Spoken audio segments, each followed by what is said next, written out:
What happens when the bravest and most fearless among us, our military soldiers, encounter things that make even them buckle at the knees? Welcome to the In-Between. I'm Carol Ann, and we are back with more highly requested insane encounters from our military soldiers. So buckle up, Buttercup, because this is one crazy ride.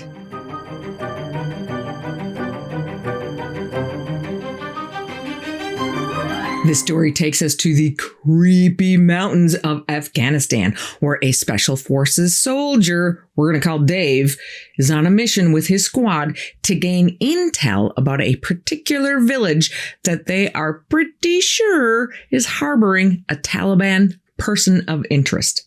So the squad is 8 guys, and they are on what's called a hide and survey. And what they do is they sneak up on this village that they need to get information on. And while the terrain is super rocky all over, sneaking up on these tiny villages dotting the landscape is not as easy as it sounds. So the squad hikes in from a good distance through the heat and the endless sand, kind of meandering their way from cover spot to cover spot until they get to a good lookout spot where they can watch the comings and goings of the little town from a distance. Then they set up a radio receiver so they can all talk to each other and to their command base. And depending on where their target village is in relation to the mountains around them, that receiver could be a fair distance away. Once the squad is all situated so they can see the village in the distance, they then send 2 of their guys in even closer for more detailed information. Everybody stays there, tucked behind their rocks for a few days, just watching the comings and goings and taking notes on anything of interest or suspicious.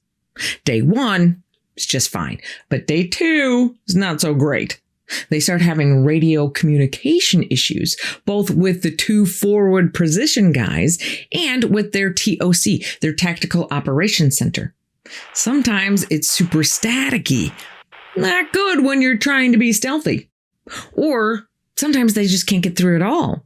But they just think, well, maybe it's the rocks around them have a high magnetic content or something. So Dave and a couple of other guys from the squad hike out around dusk from the squad's main position out to where they had set up their radio receiver to try to adjust it to see if they can maybe pick up a better signal. Because the way the mountains are situated, maybe they just need to move it to a more open spot. So they're a good distance from the rest of the squad, but they still have eyes on the village that they're there to watch. And as they're working on the radio receiver, one of the guys sees a man in a white robe kind of dancing and flitting and running around the rocky area outside the village. Well, that raises a couple of eyebrows. The way the guy described how this villager was moving around creeps them all out. But the bigger issue on their minds is that the last thing they need right now is to get busted by some villager out for an evening stroll. Spurred on by horror stories of what happens to soldiers who get caught too far away from their support teams, they pick up their gear and get the hell out of Dodge.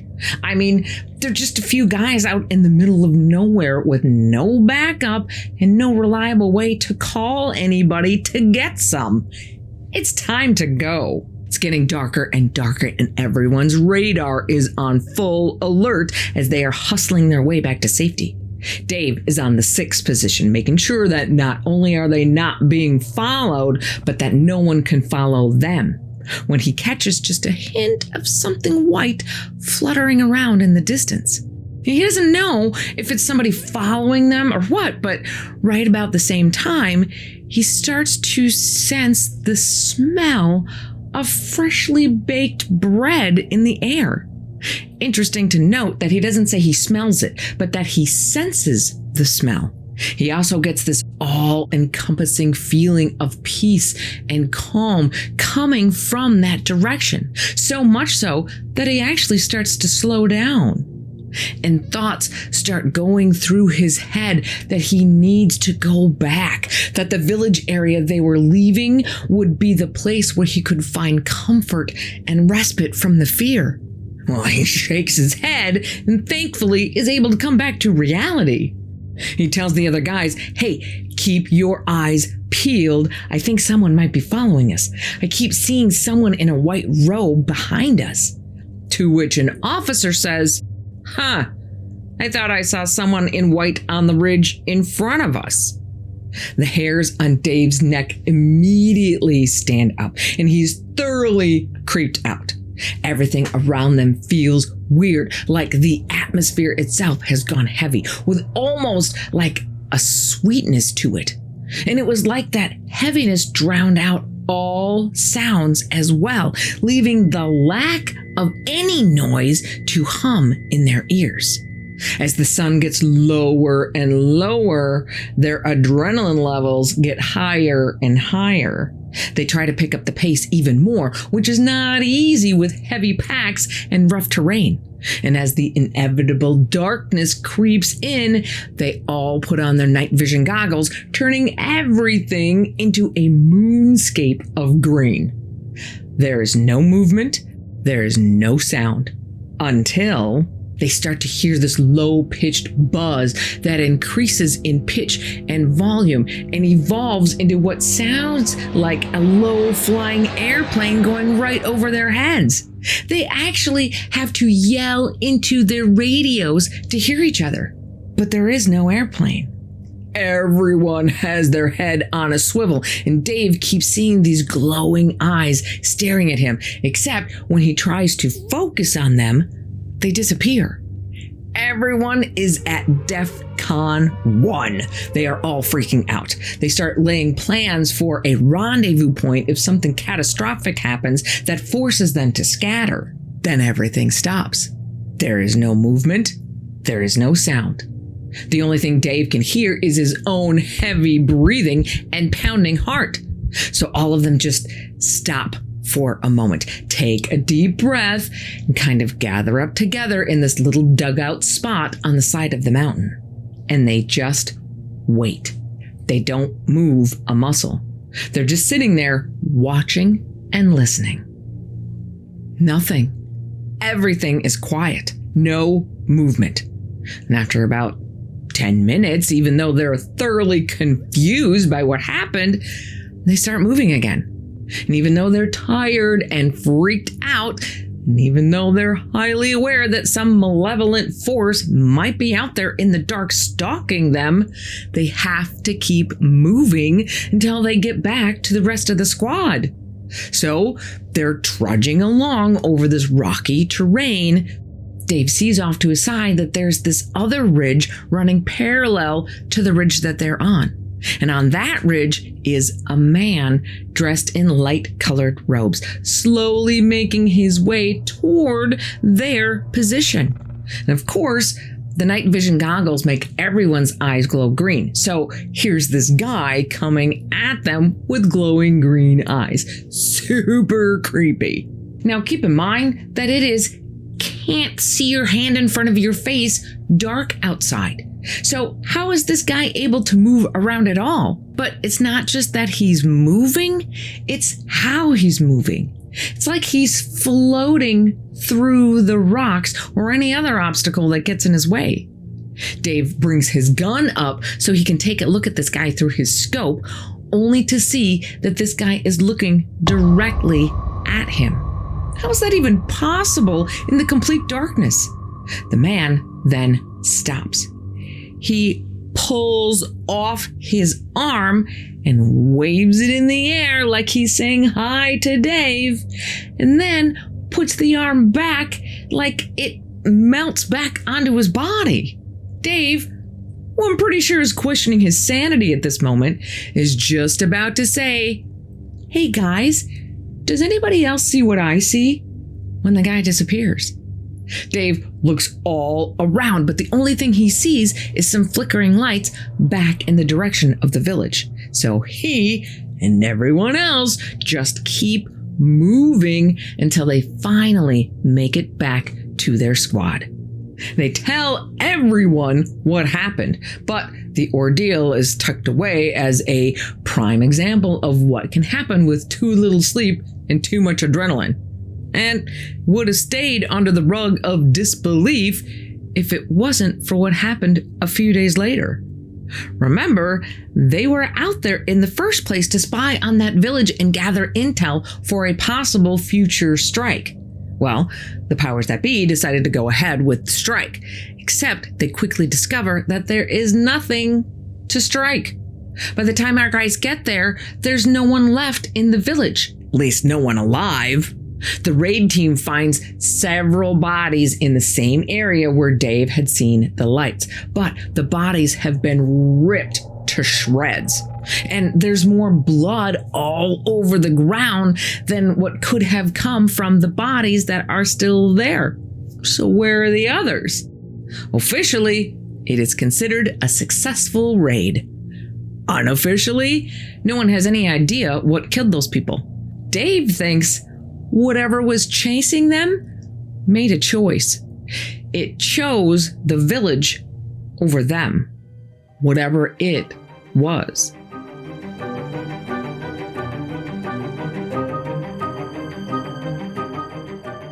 It's the summer of 1970, and this Army corporal, who we're going to call Tanner, finds himself second in command of his recon platoon as they march by moonlight on patrol about 30 miles south of the DMZ, or Demilitarized Zone, in Vietnam. They're walking a trail through the jungle when they detect movement in front of them. Everybody hits the ground, not only to take cover, but to get ready to ambush what they believe to be an enemy patrol in front of them. 10-15 minutes pass with nothing happening, so the patrol gets back up and starts moving forward, only to find there's a low wall of boulders right across the trail. They easily maneuver around the boulders and notice that there is a spot in the vegetation on the side of the trail where it looks like someone has cut through. So they slowly start following this new path. And they're not walking for very long before it leads them to a cave. They cautiously make their way closer and closer, just in case there's somebody inside just waiting for them to get close enough to fire on them. But no one does. They finally get up to the mouth of the cave and are immediately hit with this stench that was kind of like rotting meat, but worse. Assuming that something is going on inside that cave and that whoever they are, they must be responsible for the boulders on the path, Tanner's platoon backs off and takes positions in the trees, aiming their weapons at the dark, hollow cave entrance. After several minutes of staring at the hole in the rock, Tanner notices that the edges of the entrance don't look like a natural formation. Looks like somebody bored a big hole right into the rock face. And then he notices that everything is quiet.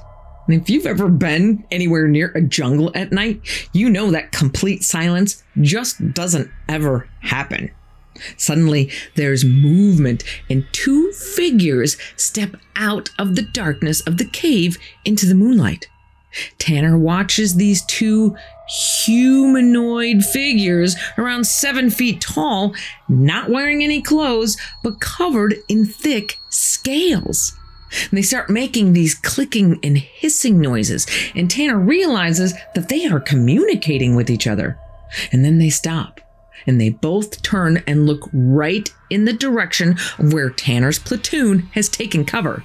One of these things raises their clawed hand and points directly to where the platoon is hiding, which must freak out somebody because the next thing Tanner knows, a hail of gunfire is raining down on these things.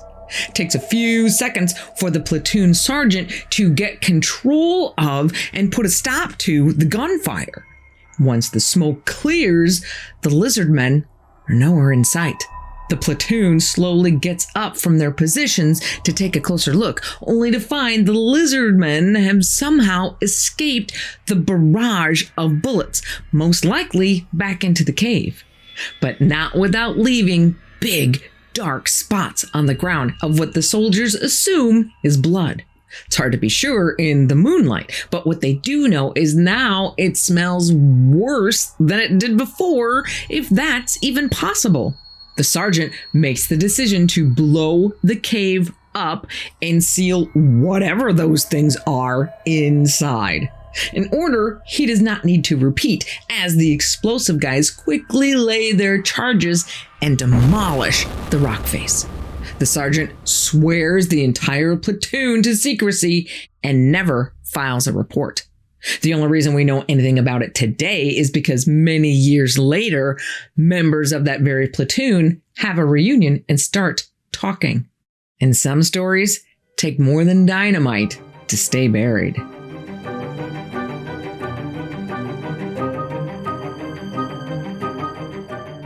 The witness of this encounter is known only as Ken, and his story happens back in September of 1968. At the time, Ken is a non-commissioned officer in the British Army who is stationed in Cyprus. The barracks are in a building that has 2 floors and 2 wings, right and left. Because of his position, he has the job of keeping eyes on the top floor, left side of the building, and has a room that faces the stairwell that leads down to the first floor. He's sleeping in his room, but he is not alone. Ken has a Turkish wolfhound that is huge and is a fierce protector of his master. This dog is not afraid of anything. But as Ken is sleeping, the dog hears something and starts to growl, waking Ken up instantly. He looks at the clock. It's just after 3 a.m. Ken shakes off his sleep really fast. There have been a number of terrorist attacks recently, so he knows he has to be on full alert right now. He listens for a moment, but he doesn't hear anything. He gets up and calls the dog to come to his side, but the dog doesn't come. It just refused. Every hair on its body is standing on end as it slowly crawls under Ken's bed. Well, that's never happened before. Ken goes to the bed and gives the dog some ear scratches to try to calm it down, but no go. Not only is the dog freaked, but it's getting even more freaked and starts shaking and crying. Definitely has a bead on something going on that is beyond Ken's perception. Obviously, Ken knows something is up, so he leaves the dog under the bed and starts walking toward the door, where he hears a very faint, high-pitched whistling sound. Well, knowing that dogs can hear in ranges far higher than humans can, he figures something out there is making a whistling sound so high that he can't hear it, but it's terrifying his dog. So Ken, knowing he has to figure out where this whistle is coming from, slowly opens the door, convinced he's about to encounter some terrorist lurking in the hallway with some kind of sound technology. He has no idea what that technology would be or for what purpose, but that has to be what it is, right? Nope. When Ken opens the door, what he sees would make him or any other human being almost wish it was just a terrorist. Right in front of him, through the bars of the stairway railing, seemingly floating up inside the middle of the stairwell, because it's not on the stairs, is a head covered in red hair that's about 4 inches long and sticking up everywhere. As it floats higher, Ken sees that this floating head is attached to a body. It's facing away from him, but as the neck and shoulders rise into Ken's view, the head starts rotating in this unnaturally perfect level movement until its chin is all the way over its left shoulder to look at Ken behind it. Human necks don't turn that far. Once he sees its face, he reaches a whole new level of panic.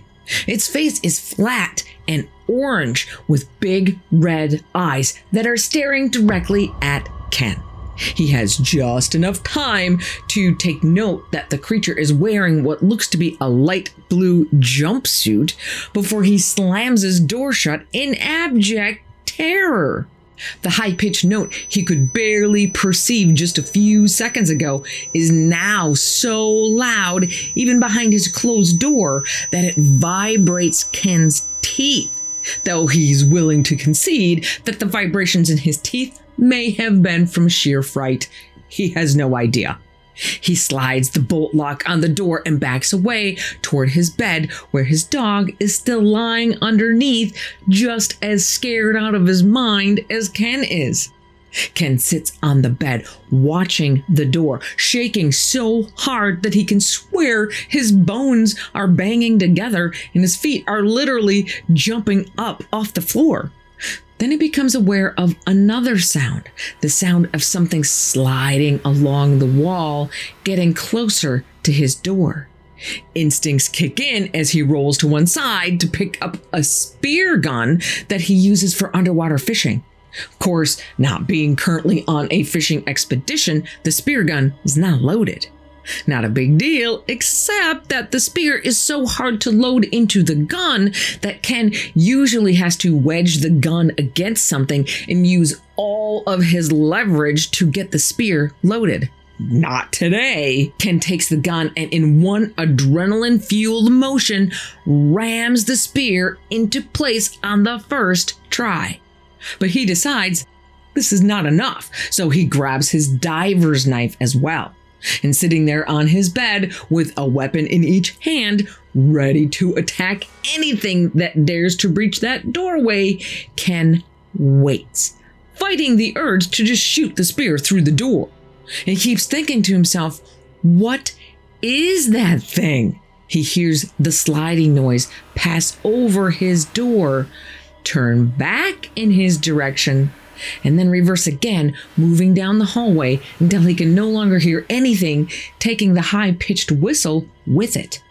Once the danger is seemingly gone, Ken's muscles all give way at once, leaving him in a heap on the bed, where he stays, still holding the knife and the spear gun, until he's woken up about an hour later by a guard delivering Ken's morning wake-up call. Ken opens the door and asks the guard if he's heard anything weird in the last couple of hours. The guard shakes his head no, with a look of concern on his face as he takes note of the spear and the knife still in Ken's hands. But waking up with an iron grip on his weapons is enough to prove to himself that it was not a dream. And his dog? Well, Ken says he never really recovered. He stayed Ken's best friend, but was useless as a guard dog from that night on, cowering in submission at the slightest hint of a threat.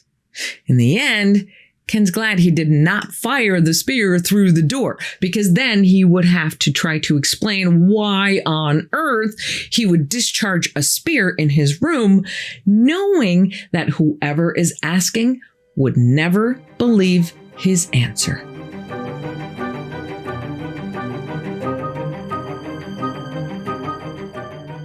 One afternoon, late 1966, Thomas, a helicopter door gunner, is pulling perimeter guard duty at their landing zone in the Vietnamese DMZ called the Oasis, when one of their gunships, lovingly referred to as the Magic Dragon, is flying around, firing off some tracer rounds. But the gunners had messed with the usual mix of tracer rounds and regular rounds, making them all tracer rounds. The result is like a stunning water hose of fire. And the next day, all of the other gunners, including Thomas, decide to do the same thing to their ammo. That morning, Thomas and his crew are sent out on a recon mission. As they are returning to the Oasis and approaching their landing zone, which is pretty much just a wide open field of mostly waist-high dry grass, they fire off a few rounds to show off their own fire effect. However, some of those tracer rounds land in the dry grass, starting a few small fires, as well as attracting the attention of the North Vietnamese, who approach the area, firing at the planes and their crews. Thomas hears on the radio that a helicopter is coming in behind them with rotor problems and are now in the middle of one of these grass fires. Thomas's captain tells him to grab a fire extinguisher and head over to the helicopter to see if he can help. He grabs the extinguisher and takes off, but forgets to grab his rifle. As he runs toward the chopper crew chief waves him back. The rotor is fine, and they're about to take off again to get out of the enemy fire. So Thomas starts running back to his plane and gets disoriented in the tall grass and smoke. And as he's running around, trying to reorient himself and figure out where he is, he hears a voice shout, Dong Li, which in Vietnamese means halt or stop. Thomas stops, looks around, and sees a North Vietnamese soldier with an AK-47 pointed right at his chest. As the soldier is shouting something in Vietnamese at him that he can't understand, he drops to his knees with his hands in the air as a great wave of sadness washes over him. He's gonna die. Thomas's whole life flashes in front of his eyes as he says a silent prayer for it to just be quick and painless when he's totally enveloped in this all-consuming feeling of peace. Thinking this must just be what happens when you accept the fact that you're gonna die, he waits for the crack of the bullet that will end his life. He hears the crack, but he discovers it's not dead yet. He jumps up, thinking he's been shot, only to see the soldier who'd been standing right in front of him fall to the ground with a thud. Thomas looks up to see the tallest person he has ever seen, what looks to be a fellow GI, but standing 7 or 8 feet tall. This giant is just standing there, perfectly still in a spotless uniform. His face is shaded by his helmet, but his eyes are shining through, and his whole body seems to be surrounded by this shimmering aura. He says to Thomas, It's okay. You're safe. Go back to your bird. And it's only then that Thomas realizes that he never sees the stranger's lips move. Thomas jumps up, runs to his chopper, and climbs in just as it's taking off again. And as they rise into the air, Thomas looks down at the ground and sees the dead enemy soldier, but no sign of the mysterious giant soldier. How's that for a crazy mishmash of encounters? To all of you out there who have served, we dedicate these military episodes to you with our heartfelt thank you for your service. To see more strange and mysterious military encounters, click right here. Be careful out there, and I will see you here again on the In-Between.